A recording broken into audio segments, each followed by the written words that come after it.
नमस्कार, आदाब, सत श्री अकाल। इस वक्त हम मौजूद हैं गोरखपुर के रीठ साहब के धर्मशाले में। ये वही धर्मशाला का प्रांगण है जिसको अभी 16 जनवरी की एक चिट्ठी जो यहाँ पे चस्पा की गई है, जिसके ऊपर साफ लिखा गया है कि अभी फिलहाल गोरखपुर के 2 ऐतिहासिक स्थल ऐसे हैं जिनको एएसआई को देने की बात चल रही है और संरक्षित इमारतों में संरक्षित इमारत घोषित करने की बात चल रही है। एक बसंतपुर का सराय है और एक दूसरा ये रीठ साहब का धर्मशाला है। हमारे साथ यहाँ पर मुकेश जी हैं, जो यहाँ पर इनकी तीसरी पीढ़ी है। इसके बाद इनकी ऑफस्प्रिंग से यहाँ पे रह रही है, यानी कि इसके बाद चौथी पीढ़ी यहाँ पे रह रही है। वो लोग यहाँ से रह रहे हैं, जो एक अफ़वाहों का बाज़ार गर्म है कि इसको संरक्षित करने की वजह से कि यहाँ पे जो कैंपस के अंदर लोग हैं, इनको यहाँ से हटाया जाएगा, बेदखल किया जाएगा। ये बहुत ज़बरदस्त बातें और रूमर फैला हुआ है, जिसको लेकर के हमने इनसे बातचीत करने की कोशिश की और जानने की कोशिश कर रहे हैं क्या कुछ हुआ है। इसके पहले भी 2 या 3 बार यहाँ पर इस शासन का दखल हो चुका है और उस पर शासन फेल्योर हो चुकी है और फिर उसको आदेश वापस लिया है। पूरा तफ़सील से जानते हैं कि क्या कुछ हुआ था, क्या कुछ यहाँ का इतिहास है। ये भी सुनने में आया कि 2 मरतबा इसके पहले नगर निगम इन्वॉल्व हुई, लेकिन फिर केस चला और फिर केस हारी, फिर वो वापस हुई। फिर उसके बाद इस बार एएसआई, फिर लोगों को विस्थापित करने की बात। क्या कुछ चल रहा है यहाँ पर? बहुत ज़्यादा रूमर्स हैं। क्या कहना चाहेंगे? नगर निगम का तो भागीरथी प्रयास चल ही रहा था बहुत दिन से। अनर्गल मनमाने ढंग से किराया अपना ले लेना, भ्रमित करके, और एलआरटी अथॉरिटी बन जाना, जबकि एलआरटी अथॉरिटी का कोई हक नहीं है। क्या ये प्रेमिसेस नगर निगम के अंडर में आती है? नहीं, बिल्कुल नहीं। उन्होंने तो कोर्ट में कहा है कि मेरा नहीं है, और उन्होंने जब कोर्ट ने कहा तो किराया लेना बंद कर दिया। कहा जब मेरा है ही नहीं है तो हम किराया कैसे लें। उन्होंने तो कोर्ट में कबूल किया है कि मेरा नहीं है, और नजूल की भूमि है नहीं। और जिस मालिकान से नगर निगम ने हारा है, उनका आज भी खतौनी में उनका नाम दर्ज है, वो आज भी हफीजुल्लाह साहब के नाम से है। और हमारे पास अभी करंट का 15-10 दिन पहले का इंतखाब मेरे पास है।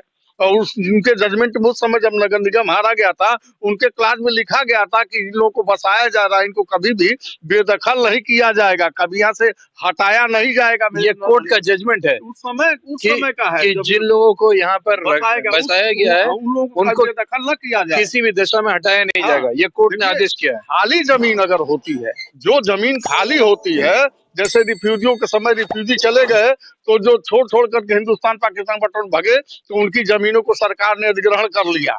ये रिफ्यूजी की जमीन तो है नहीं, ये तो जमींदार की जमीन है ना। हम ये जानना चाह रहे हैं कि ये संरक्षित जो इमारत कर रहे हैं, उसको इस प्रकरण से कैसे जोड़ करके देखा जा रहा है कि खाली कराने की बात हो रही है? क्या ये भूमि माफियाएं जो है, क्योंकि अगर ये संरक्षित करने की बात आ रही है तो ये एएसआई यानी आर्कियोलॉजिकल सर्वे ऑफ इंडिया के अंडर में आ जाएगा।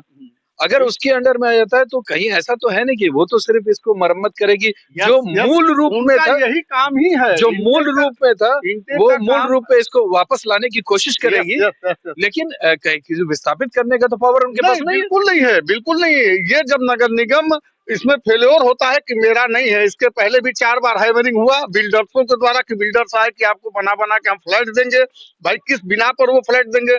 नगर निगम के लोग आए, फोर्स आया, तमाम तरह के उनके अमीन आए, लेखपाल आए, किस अधिकार से आकर के नापना शुरू कर दिए। ये कब की बात है? ये अभी 4 साल पहले की बात है। उसी के बाद तो हम कोर्ट गए तो कोर्ट ने कहा आपको क्या, जो कोविड का टाइम था उसी बीच के आसपास, उस बीच में इन्होंने किया।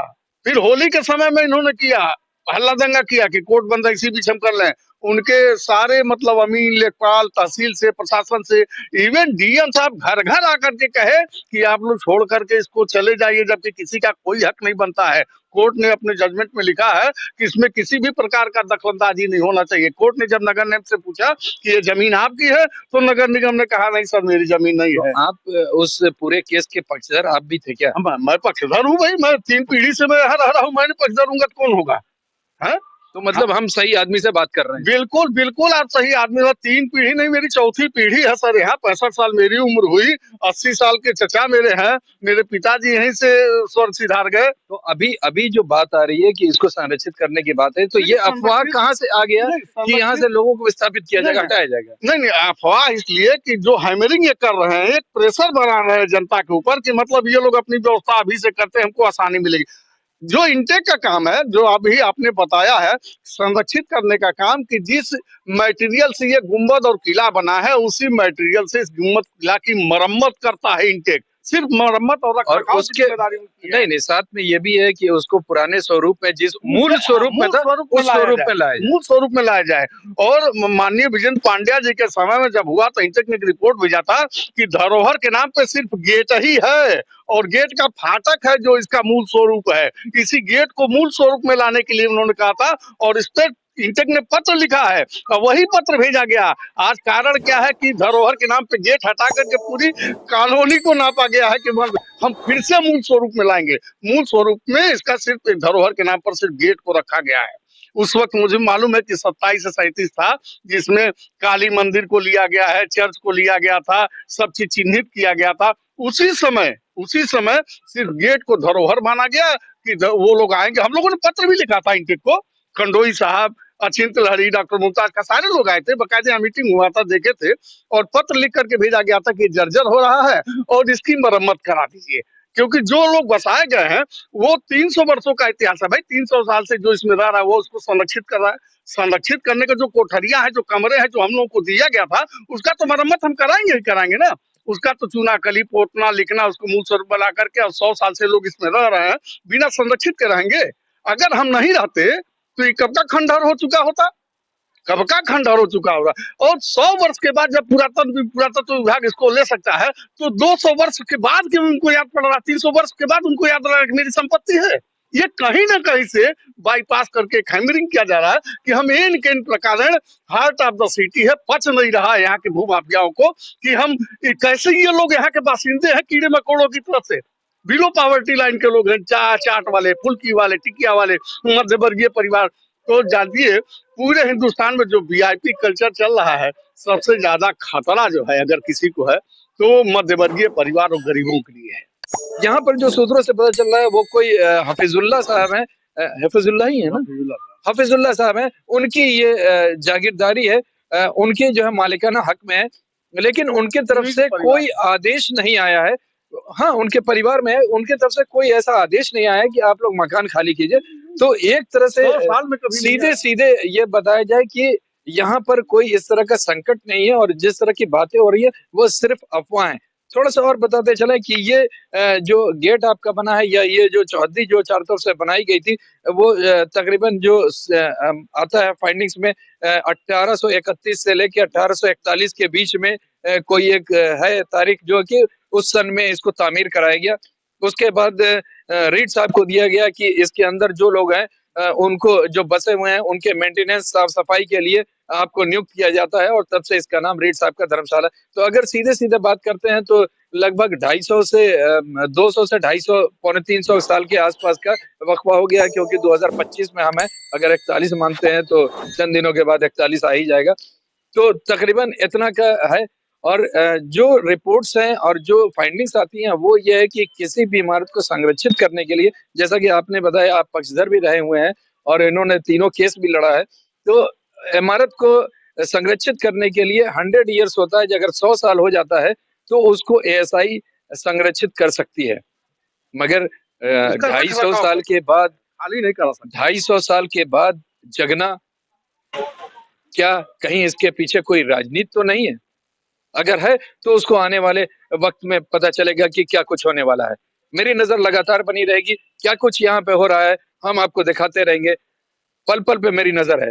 मैं मोहम्मद यूसुफ गोरखपुर से अपने साथी रूबी सिद्दीकी के साथ ईएन डेली के लिए। सर, गोरखपुर की दो अहम इमारतें हैं जिसको विरासत में लेने की बात हो रही है और उस पर काफी विवाद, क्या कुछ है उसके बारे में? देखिए, ये नगर निगम को हम लोगों ने बहुत लंबी चौड़ी लिस्ट दी थी। मैं आपको बेसिक चीज से जानना चाह रहा हूँ कि सन 2015 में नगर निगम ने उसको ध्वस्त करके दोनों रास्तों को और कटरा बनाने का निर्णय लिया था। हमारे पीके लहरी साहब पुराने थे, मैं तो रिलीव होकर जल्दी लिया था, इंटेक का एकमात्र मेंबर था। उस समय प्रमुख सचिव इंटेक के स्टेट कन्वीनर हुआ करते थे। हम लोगों ने उनको अप्रोच किया, उन्होंने उनको, वरना तो ये इमारत दोनों जो है शायद 10-12 साल पहले ही ध्वस्त हो चुकी थी। पहला जब चला, उसके बाद INTACH is a organisation which is dedicated to conservation. तो हमने नगर निगम को एक किताब निकाली थी 37 विरासतों की, विरासत शहर इतिहास के झरोखे से गोरखपुर। उनमें से हम लोगों ने 4 स्थलों को प्रथम बार कंजर्वेशन के लिए कहा था। कंजर्वेशन के लिए उसमें बसंतराय जीत साहब का धर्मशाला, घंटाघर तथा वो मोती जेल का स्वतंत्रता सेनानियों संबंध था। और उसके अलावा हमने 33 विरासतों, हाँ, वो डोम खाना जिसको कहते हैं, उसके अंदर एक कुआं है जहाँ पर स्वतंत्रता सेनानियों को फांसी लटका के डाला जाता है। हमारा आकर्षण था कि अंडमान निकोबार की सेलुलर जेल की तरह वो भी हो जाए। और हम लोगों ने ये भी सूची हमारे पास है कि किन महत्वपूर्ण लोगों को वहां पर फांसी दी गई। 4 में से हम लोगों ने मूव किया।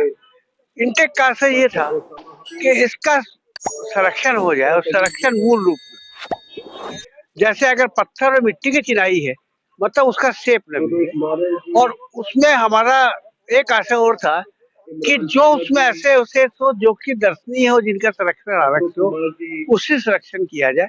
पूरे प्रीमिसेस को संरक्षण करने का हम लोग जैसे बसंत में जाते, बाहर का परकोटा और बाहर से मरम्मत हो जाए ताकि वो लगे। तो इस काम में करते रहे हम लोग। और उसमें इंटेक ने एक प्रोजेक्ट रिपोर्ट दी थी, उसकी 10 कॉपी दी गई जो हुजूर में पड़ी हुई थी। सहसा प्रशासन ने को चैतन्यता जागृत, उसका संरक्षण का निर्णय ले लिया है। क्या प्रोसीजर अपनाएंगे, क्या करवाएंगे, इसके बारे में इंटेक को कोई जानकारी नहीं। क्यों? इंटेक के बारे में आधिकारिक रूप में आज तक कोई सूचना नहीं कि उनको सुरक्षित घोषित कर दिया गया। जो भी सूचना हमको मीडिया से मिली। अतः हम इस मामले में क्या सरकार की नीति है, क्या उनकी भविष्य की योजनाएं हैं, कुछ भी बताने में सक्षम नहीं। महावीर प्रसाद कंदोई, संयोजक इंटेक सन 2014।